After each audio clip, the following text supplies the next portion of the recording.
పుత్రులు భారవుడుండగా మా ప్రజలకు ఎప్పుడూ అన్యాయం జరగదు.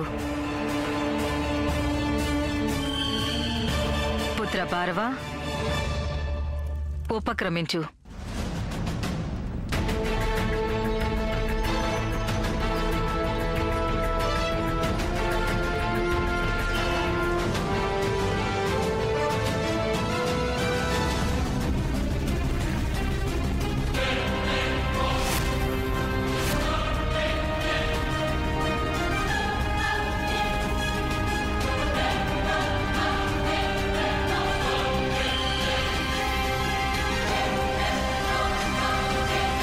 పుత్ర భారవ, న్యాయం. మాత. సేనాపతి విరాటసింహ, ఈ వ్యక్తి చేసిన నేరం ఏమిటి? రాకుమారా, ఈ కట్టెలు కొట్టేవాడు ఒక స్త్రీని చంపాడని ఆరోపణ. లేదు. ఏం, ఈ ఆరోపణని అంగీకరిస్తున్నావా? రాకుమారా, ఆ స్త్రీ హత్యకు కారకుని నేను కావచ్చేమో కానీ నేను మాత్రం హంతకుణ్ణి కాదు. హత్యకి కారకుడవే కానీ హంతకుడివి కాదా? ఇదెలా సాధ్యం? కట్టుకథలు చెప్పకు, నిజం చెప్పు. రాకుమారా, నిన్న సాయంకాలం నేను అడవిలో కట్టెలు కొడుతున్నాను. అప్పుడేం జరిగిందంటే, మమ్మల్ని తప్పించు.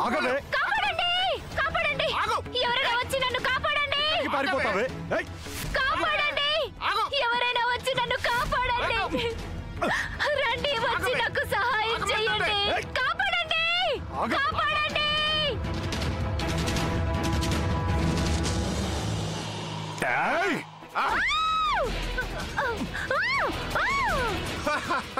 చూడు, నువ్వు ముందే ఆ నగలు మాకిచ్చుంటే కనీసం నీకు ఆ ప్రాణాలైనా దక్కేటివి. ఇప్పుడు నీ నగలు పోయాయి, ప్రాణాలు పోతాయి. చూడు, నగల కోసం ప్రాణాలు కూడా పోగొట్టుకుంటున్నావు. కాపాడండి, నన్ను కాపాడండి.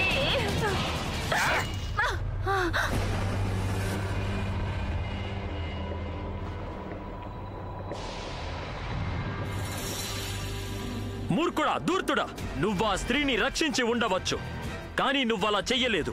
నీ కళ్ళ ముందే అపరాధం జరుగుతుండగా చూసి ఊరుకోవడం స్వయంగా అపరాధం చేయడం కన్నా పెద్ద అపరాధం అవుతుంది. కనుక మా ఆదేశం ఏమిటంటే వీడికి మరణశిక్ష విధించాలి.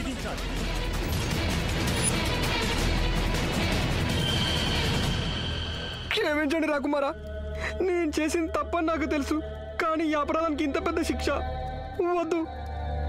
పెదరాణి గారు, ఇది చాలా అన్యాయం. న్యాయం చేయండి, నాకు న్యాయం చేయండి. రాకుమారా, తీసుకెళ్ళండి వాణ్ణి, ఉరికంబం ఎక్కించండి.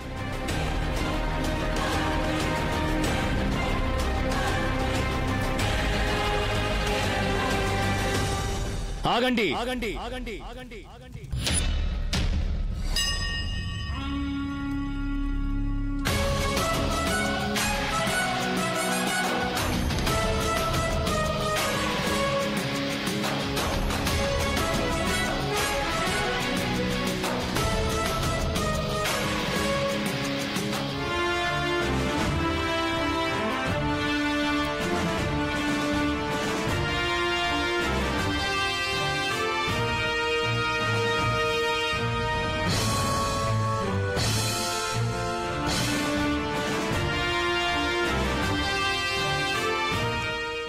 క్షమించండి, నాకు న్యాయం చేయండి మహారాజా.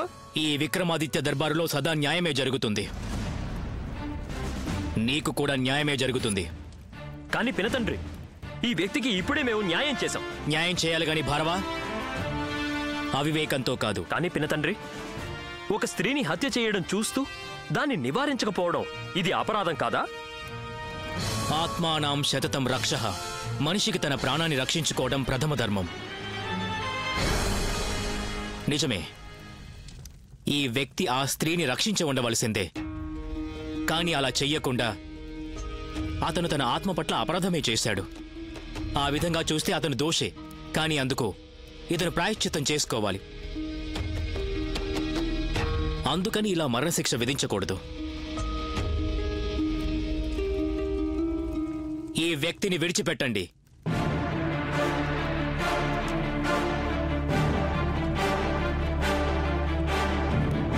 ఆ స్త్రీ శరీరానికి అంత్యక్రియల ఏర్పాట్లు చేయించండి.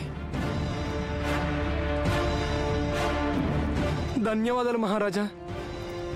తమరి రుణం నేను తీర్చుకోలేను.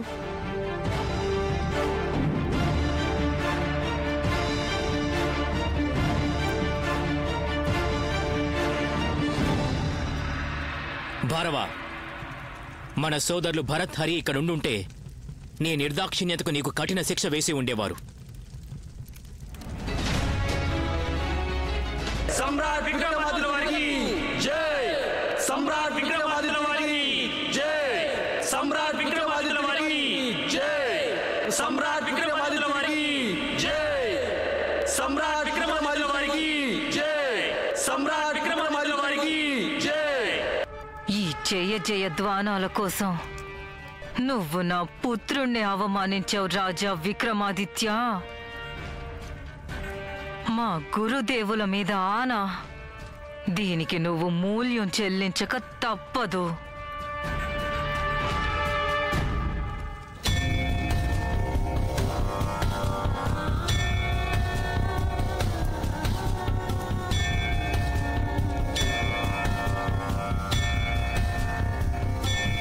మహారాణి, ఏంటి మీరు చేస్తున్న పని?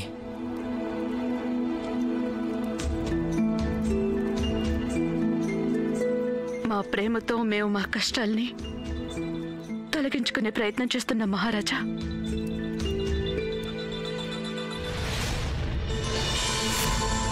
కష్టాలు తొలగిపోవటం కాదు, ఇప్పుడే కదా రాజా విక్రమార్కుడి జీవితంలో కష్టకాలం ఆరంభమైంది మహారాణి పద్మిని.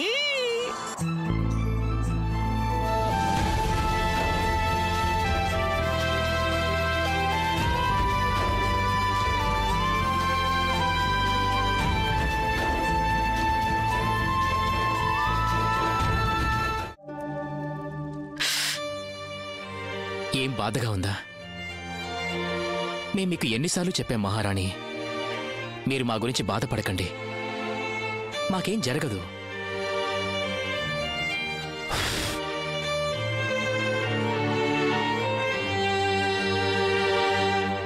మా కేసి అలా చూస్తున్నారెందుకు? మేం మీ చెంతకు వచ్చేసాంగా. ఏది కొంచెం నవ్వండి. మిమ్మల్ని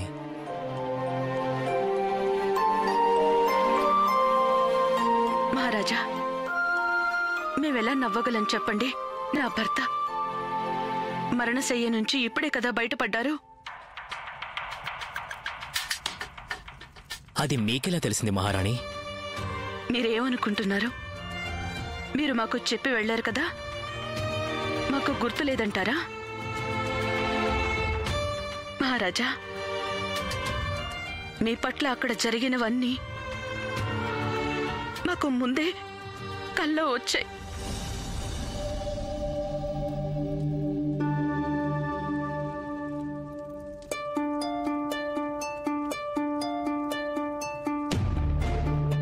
మీ బాధ మాకు అర్థమైంది మహారాణి, కానీ మేము మా మానవత ధర్మాన్ని త్యజించలేం కదా. మహారాజా,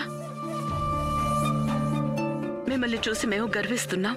ఎందుకంటే మీరు తమ రాజధర్మాన్ని మించిన మానవతా ధర్మాన్ని ఎన్నుకున్నారు. కానీ మహారాజా, మాకెప్పుడు మీ గురించే ఆందోళనగా ఉంటుంది.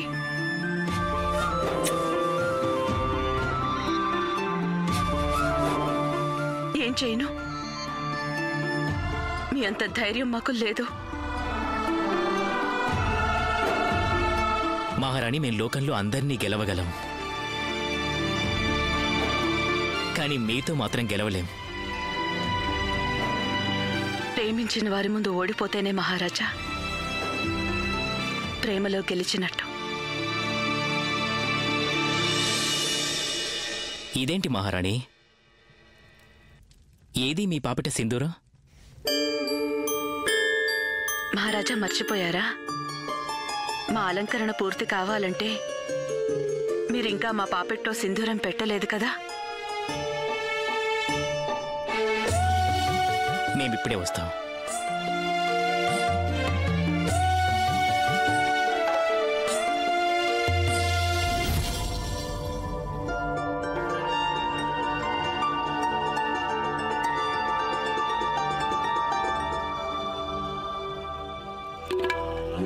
సూర్య! ఇంకా ఎంతకాలం నిరీక్షించమంటావు నన్ను? నా ఒళ్ళు మండిపోతోంది. వీణ్ణి పాతాళంలోకి తోసేయాలి. వెంటనే చీకటి పడిపోతుంది. ఇక విక్రమ్ బయలుదేరుతాడు. నా బేతాళుణ్ణి, నా సష్టమ తత్వాన్ని తీసుకొస్తాడు. భద్రకాల, అప్పుడప్పుడు నిన్ను చూసి జాలి కలుగుతుంది.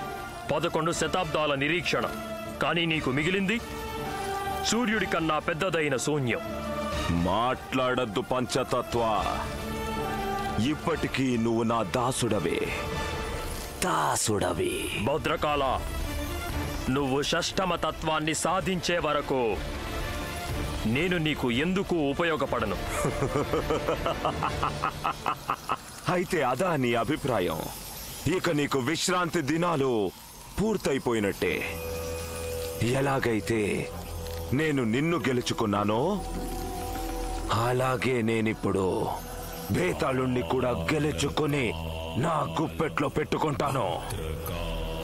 మేడం,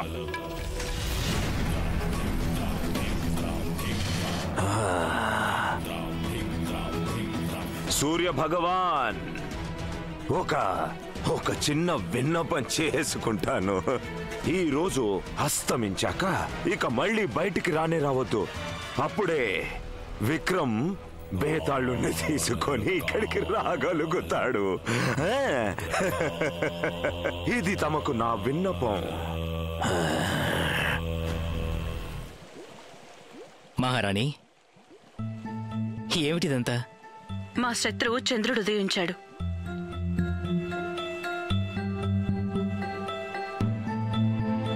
మాకు తెలుసు. ఇప్పుడు మీరు మీ కర్తవ్యం కోసం ప్రేతస్థలికి వెళ్ళిపోతారు. మీరు వెళ్ళొద్దు. ఈరోజు మేము మిమ్మల్ని వెళ్ళనివ్వం. ఈ నీటిని దాటి మీరు వెళ్ళకూడదు. ప్రేమకి ఏ ఆంక్షలు ఉండవు మహారాణి.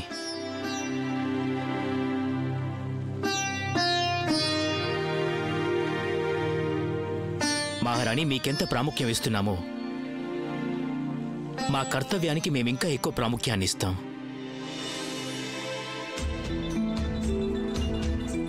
మా కర్తవ్యమే మా ప్రేమ, మా ధర్మం మహారాణి. ఏం జరిగినా సరే మేం మా కర్తవ్యాన్ని విడిచిపెట్టలేం. అయితే మేము చందమామతో ఒంటరిగా గడుపుతాం. కానీ మాకింకొక కర్తవ్యం కూడా ఉంది మహారాణి. మేం దానిని విడిచిపెట్టలేం.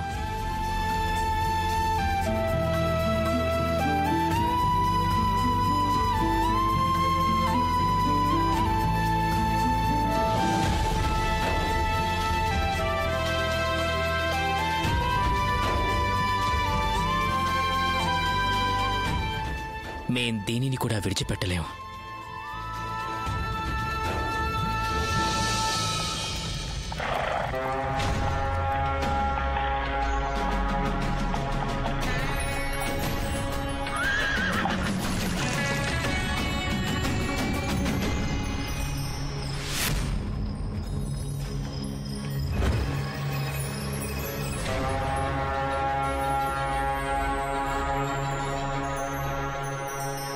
చక్రవర్తి సమ్రాట్ విక్రమాదిత్యులకి జయము జయము.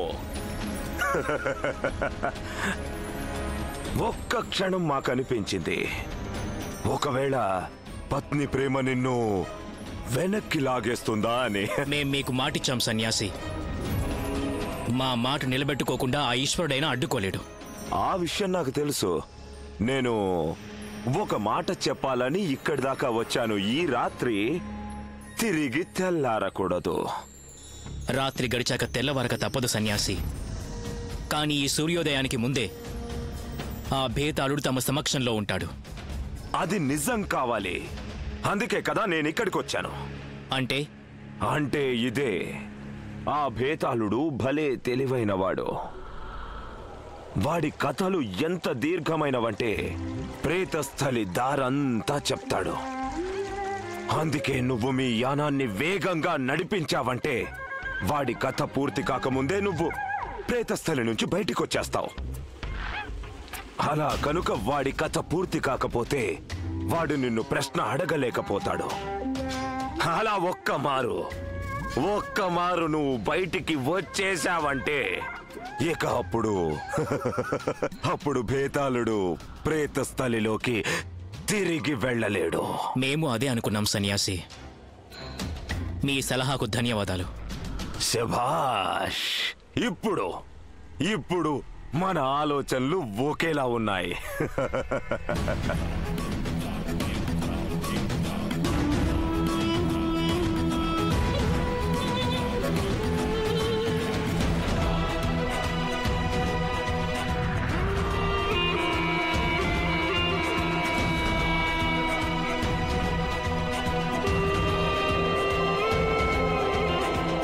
మహా అహంకారివి కదూ నువ్వు.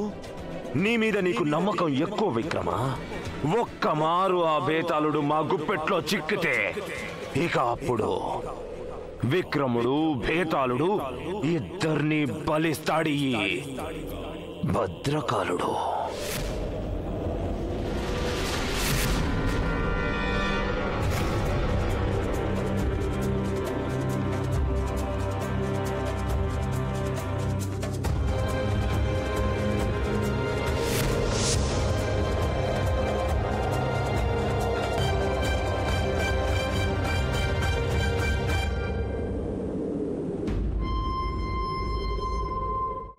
భద్రకాళుడికిచ్చిన మాట కోసం ప్రతి రాత్రి మహారాజు ప్రేతస్థలికి వెళ్తున్నారు. మహారాజుని నువ్వే కాపాడాలి.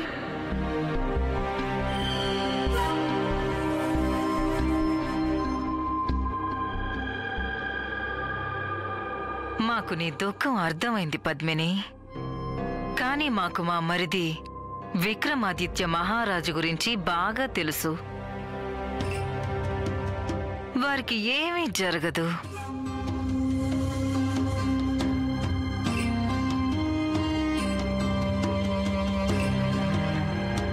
మాకు తెలుసక్క, వారికి ఏమీ కాదు. మా పాపెట్లో సింధూరాన్ని చూస్తున్నారుగా, అది మెరుస్తున్నంత వరకు వారికి ఏమీ కానే కాదక్క. అందుకే మేము ఈ మెరుపుని మాసిపోనివ్వం. మహాదేవుడి మీదొట్టు.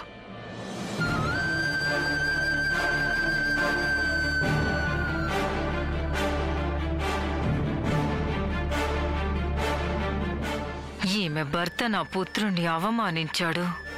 నిన్న వచ్చిన ఈ రాణి మాకు మాయ మాటలు చెప్పి వెళ్ళిపోయింది. కానీ ఆ దోషం తనది కాదు, ఆ దోషం మా తండ్రి గారిది. వారు ఏమీ ఆలోచించకుండా మొత్తం ఉజ్జయిని రాజ్యాన్ని విక్రమాదిత్యులకి ఇచ్చేశారు. కానీ మమ్మల్ని యువరాజని కూడా ప్రకటించలేదు. పుత్రా పుత్రా, నువ్వేమి దిగులు పడకో, మేమున్నాం కదా పుత్రా.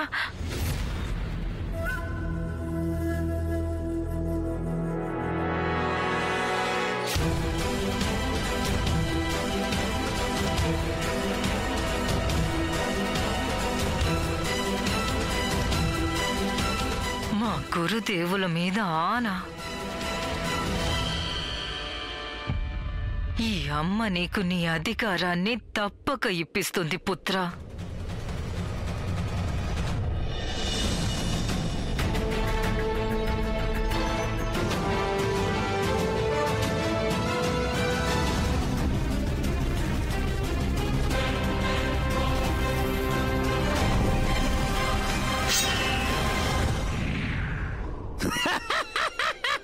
ఎక్కడున్నావు బేతాళా? బయటకు రా బేతాళా. నువ్వు ఇక్కడే ఎక్కడో ఉన్నావని మాకు తెలుసు బేతాళా. మా సమయాన్ని నువ్వు ఇలా వృధా చేస్తే నీకు ఎంతో నష్టం కలుగుతుంది. సమక్షానికి రా.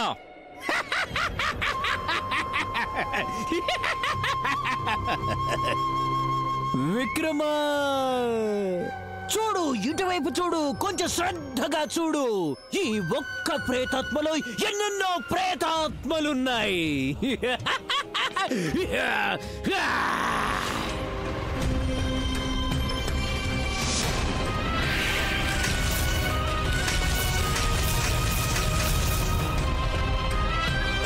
వాడి మాటలు నమ్మొద్దు. బేతాళుణ్ణి నేనే. వాడు చెప్పేవి అబద్ధాలు. నిజమైన బేతాళుణ్ణి నేనే. బేతాళా, నువ్వు చేస్తున్న మాయాజాలం ఎక్కువసేపు కొనసాగదు. బ్రహ్మ సత్యం జగత్ మిథ్య. విక్రమా, మాయ అంతా ఈ లోకంలోనే ఉంది. రాజు, రాజ్యం, కుటుంబం అంతా మిథ్యే. నువ్వు మాయ. ఆ భద్రకాలుడికి నువ్విచ్చిన మాట కూడా మాయే. నీ యుక్తుల్ని తప్పించుకునే మార్గం మా దగ్గరుంది బేతాళా. నీ మాయాజాలాన్ని ఇప్పుడే అంతమొందిస్తా.